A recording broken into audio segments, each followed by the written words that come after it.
Bhagavate Vasudevaya. Bhagavad Gita as it is, chapter 7, Knowledge of the Absolute, text number 26. Vedaham samatitani Vartmanani Charjana Bhavishani Chabhutani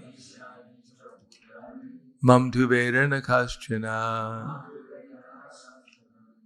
Vedaham samatitani Vartamanani Charjana Bhavishani Chabhutani Mam tu Vedana Kaschana.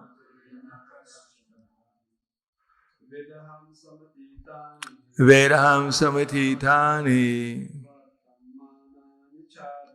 Vartamanani Charjana Bhavishani Chabhutani Mam tu Vedana Kaschana. Vedaham samatitani Vartamanani Charjana Bhavishani Chabhutani Mam tu Vedana Kaschana. Vedaham samatitani Vartamanani Charjana Bhavishani Chabhutani Mam tu Vedana Kaschana. Dami. Vedaham samatitani Vartmanani Charjana Bhavishani Chabhutani Mam tu Vedana Kaschana. Veda, no. Aham, I. Samatitani, completely past. Vartamanani, present. Cha, and. Arjuna, O Arjuna. Bhavishani, future. Cha, also. Bhutani, of all living entities. Mam, me. Tu, but. Veda, knows. Na, not. Kaschana, anyone. Translation and purport by His Divine Grace, A.C. Bhaktivedanta Swami Srila Prabhupada. O Arjuna, as the Supreme Personality of Godhead, I know everything that has happened in the past, all that is happening in the present, and all things that are yet to come. I also know all living entities, but me no one knows. Purport. Here the question of personality and impersonality is clearly stated.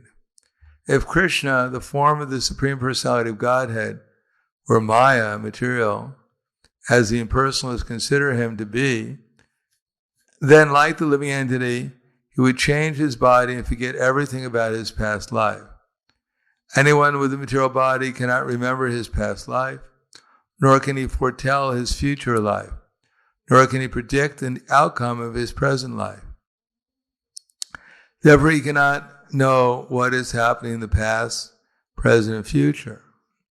Unless one is liberated from material contamination, he cannot know past, present, and future.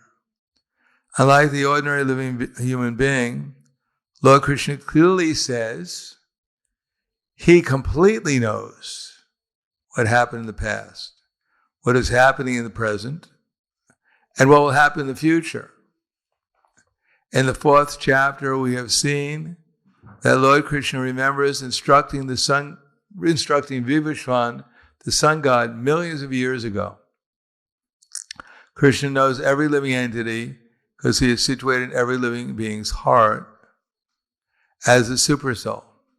But despite his presence in every living entity as super soul, and his presence as the Supreme Personality of Godhead, the less intelligent, even if able to realize the impersonal Brahman, cannot realize Shri Krishna as the Supreme Person.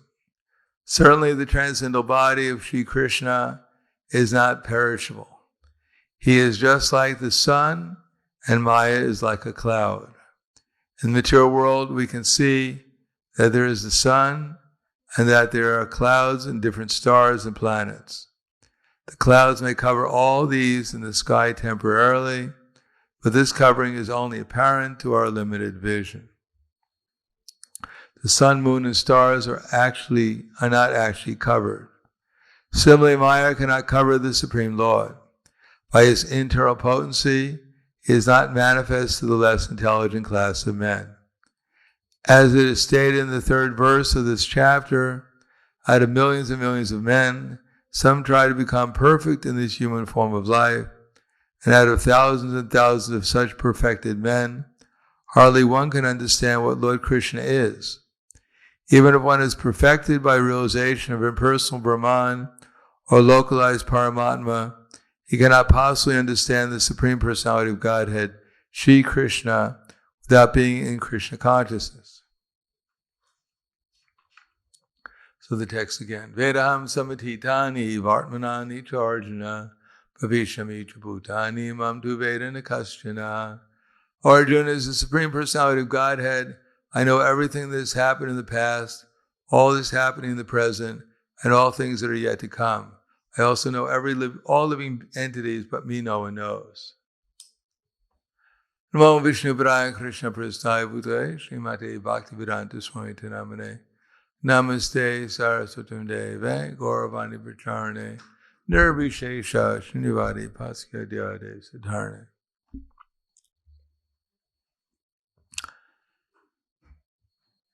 According to Parasara Muni, Krishna is God, not simply because he controls everything, but it says Aishvaryasya, Samagrasya, Viryasya, Yashashastriyaha, Yana Vairagyas Shana Bhaga Itenganaha. In other words, according to Parasara Muni, the definition of God is a person who has the most opulence. Now, everyone here has a certain amount of beauty, everyone has a certain amount of wealth, everyone has a certain amount of knowledge, everyone has a certain amount of fame, everyone has a certain amount of strength, and a certain amount of renunciation. But I don't think anyone here would dare claim that they have the greatest, they have all wealth. Isn't that right? You're doubtful. That we don't even own everything in Ljubljana. What to speak of Europe, or this earth planet, or this one little tiny universe, or all the universes. But Krishna says that he's the proprietor. Aham sarvasya prabhava matak sarvam pravardate iti matva bhajante mam buddha bhava samanvitaha. Now, we don't know if Krishna is the proprietor or not, in one sense. Philosophically, we could figure it out. Because proprietor means the controller. And it's clear that we're not independent, because we're dependent on remembrance, we're dependent on our knowledge and forgetfulness. Sometimes we want to remember something we can't, and sometimes we want to forget something we can't. So we're not completely in control of what we're remembering, what we're forgetting. And even when we're trying to understand something, we may try and we may not understand. And then suddenly the understanding comes spontaneously without our making any endeavor. Many famous scientists were working on some problem, and then out of nowhere the answer came. Because there is a super soul, there's a God, and God is helping us remember, God is helping us forget, and God is giving us whatever knowledge we have now, whatever conception or perceptions we have, this is being supplied to us by Krishna through his energy. either material energy or spiritual energy, but Krishna is ultimately the controller of both.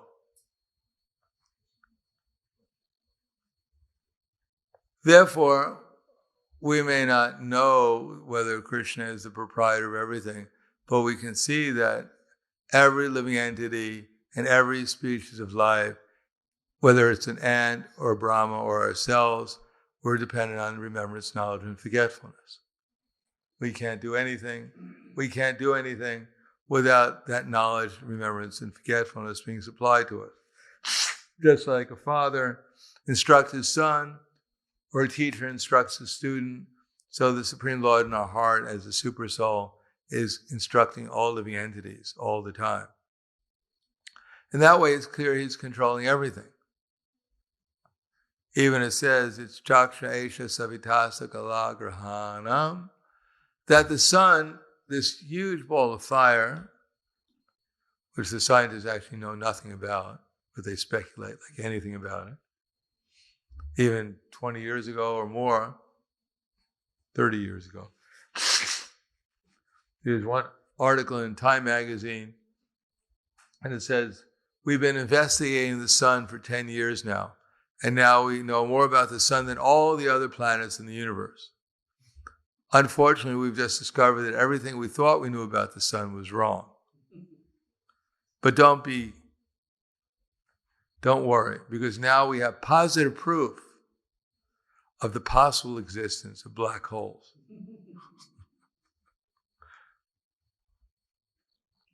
So actually, we don't know what the sun is. If the scientists knew what a sun was, they could manufacture their own sun.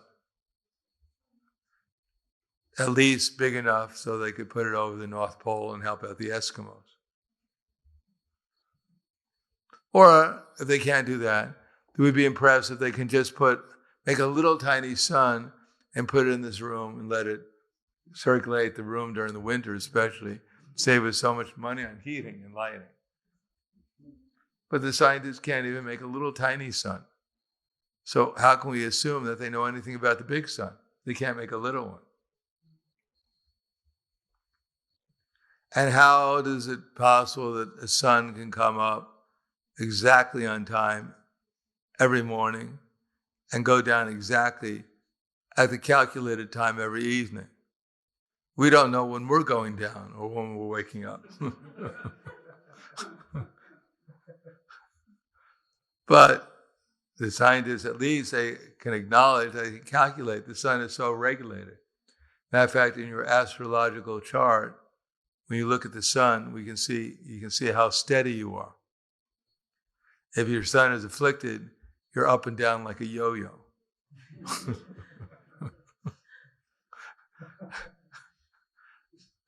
And if your sun is strong, then generally you're quite regulated in your activities. So regulate, because the sun in the universe is the most regulated. The moon is not so regulated. It's going through all these phases and changing all the time. Moon represents the emotional side of life, and sun represents the regulated physical type of our activities. The stronger the sun is, the more regulated our activities are, and the weaker the moon is, the more our emotional life is quite variegated, we could say. Agony and the Ecstasy, they wrote a book about that. So these things are all being controlled and arranged by a Supreme Person. Otherwise, who could duplicate such a thing as the sun in such a exacting orbit? Even the watches we make are simply trying to measure the movements of the sun. And everyone can understand that it's not by accident that a watch came into existence. Nor will a watch last as long as the sun will last. Nor is it as accurate as the sun. The most accurate clock will lose time after some time. But the sun will be exactly in its orbit. So therefore, Lord Brahma says, he praises Govinda because it's Govinda who's put the sun in its orbit. It's Govinda who supplied the sun with unlimited heat and light since time immemorial. Now, with a little intelligence, a little bit of investigation, we can accept Krishna is all-powerful. Now, how do we know it's Krishna? Well, one thing is we can't see, unless we have the eyes to see the beauty of Krishna as the deity, or Yachakshesa, or Premanjana Charita Bhakti Vilochanena. When one develops the prema, or the eyes of love, then one can see the most beautiful form of Krishna within the heart. Or if one has such eyes, he can also see the beautiful Krishna as the beautiful form of the deity. But if we don't have those eyes, we don't know if Krishna is the most beautiful. All we can do is read the appreciation of the residents of Vrindavan. That in Vrindavan, it says at the end of the 35th chapter of the Krishna book, that in Vrindavan, even the inanimate objects in Vrindavan, like the lakes, the trees, the deer, and the cows, they're all attracted by Krishna, which is described as the perfect description of Krishna's all attractiveness. So we don't know because we can't see, and what to speak of his renunciation, although we hear about Chaitanya Mahaprabhu giving up his nice wife and his mother, chasing after the conditioned souls, but still we have no direct experience. And as far as fame, we've heard of Krishna, but if you go to the average person in Slovenia and say, who's the most famous? They did a survey around 10 years ago asking people in the world, who's the most famous person? And guess who it was? What's that? Maybe now he's the most infamous. 10 years ago. It was Cassius Clay, Muhammad Ali. Krishna didn't even come in. So, we don't know if he's the most famous or not. At least here in this temple in Ljubljana, he's the most famous. We chant his name more than anyone else's name, including our own name. Hopefully.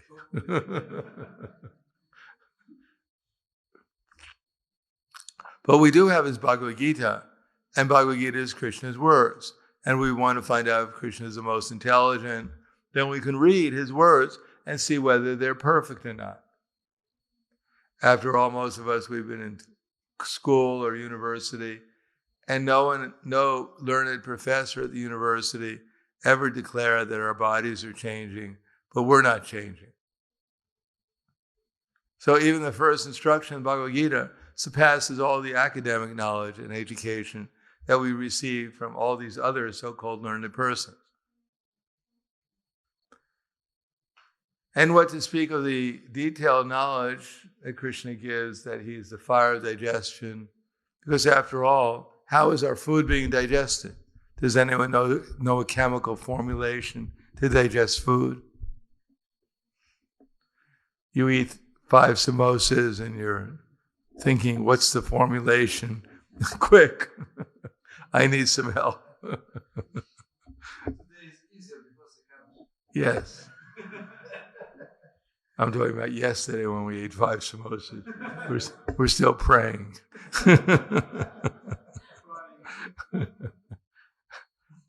No, the formulation is already there. Krishna has made an arrangement so that he's the fire of digestion. And if we eat properly, then the food is digested, it's assimilated, and the unnecessary parts are eliminated. Now, who can create such a machine like this body? Or a machine like, who can create a machine? One end you put grass, the other one end you get milk. Can you create such a machine? Can any scientist create a machine where you put grass in one end and the other end you get milk? But Krishna created such a machine. It's called the cow, yes. Unfortunately, they don't give the cow the Nobel Prize for chemistry. Instead, they eat the cow. But actually, the most amazing machine is the cow, most beneficial. And Krishna says that he is a Vaishnavaro Budva, Praninam Deha Ashritya, Prana Pana Samayuktva, Pachamnayanam Chaturvidam. I become the fire of digestion, and I digest the 5 kinds of foodstuffs. So throughout Bhagavad Gita, Savasi Chaham Dridi Sanavishto, he's the one who's supplying us remembrance, knowledge, and forgetfulness. So if we study the Bhagavad Gita without bias, with an open mind, then we can understand that Krishna's knowledge is perfect. It's explaining exactly what's going on. Now, on the other side, Krishna claims he knows past, present, future, but I also know past, present, future.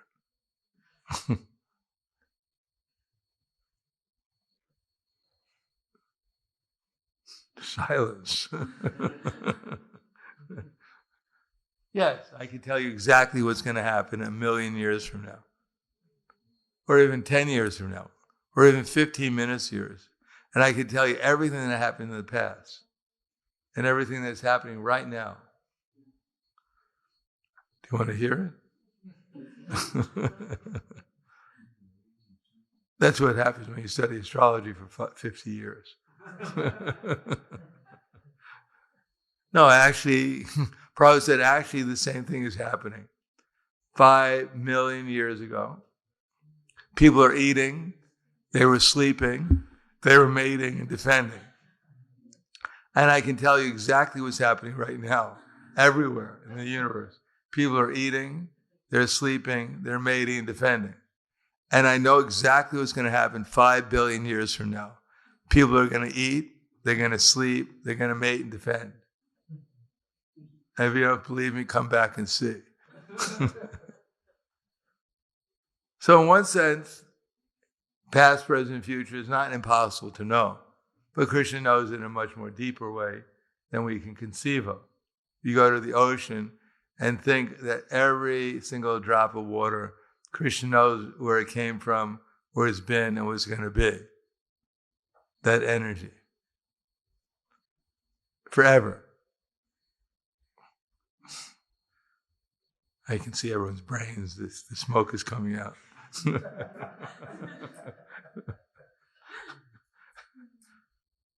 Now all we can do is either accept it or reject it, or ignore it. Generally, the conditioned soul is expert at ignoring these things. Yes, Krishna's God. Good luck. Congratulations, Krishna. Oh, good luck to you. And then we go on with our lives, our so-called lives. Or we say, well, that's impossible. That's too much, How can anyone remember? I mean, if I had to remember 100 things, my mind goes crazy. How can Krishna remember everything, past, present, future? And if he could, that's unfair. He's too good. Why should he be so powerful and good? But that's reality. We're so tiny. Prabhupada once said that in the material world, there's always a competition. Everyone's trying to become in some way better than another. If you can't make it being the most intelligent, most beautiful, the strongest, the wealthiest, then you have a butterfly collection, and you claim you have one better butterfly than everyone else has. And you feel proud. I may be stupid, I may be ugly, I may be always angry, but I have the best butterfly collection in the world. So I'm a good person.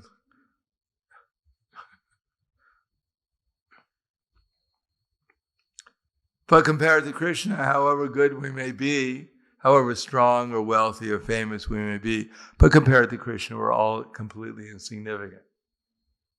So when we come to the platform, actually becoming conscious of Krishna, that's when real humility develops, not artificially, but out of just realization of how wonderful and great Krishna is, and how wonderful and great Krishna's devotees are. So humility doesn't come artificially. It comes along with the loving development of our faith and the development of our love, so humility naturally follows also. So I'll stop there. Thank you. Any questions? Because without humility, there's no question of realizing Krishna. You can't be puffed up and realize God. Oh, God, so what? So you know everything past, present, future. Big deal. I got a few tricks too. I can juggle 5 balls in my hand. Can you do that? So humility, one has to be humble to understand Krishna. And at the same time, in order to develop that, one has to develop service to Krishna or love. So they go hand in hand. So I'll stop there. Thank you. Any questions? Comments? Everyone is struck with wonder.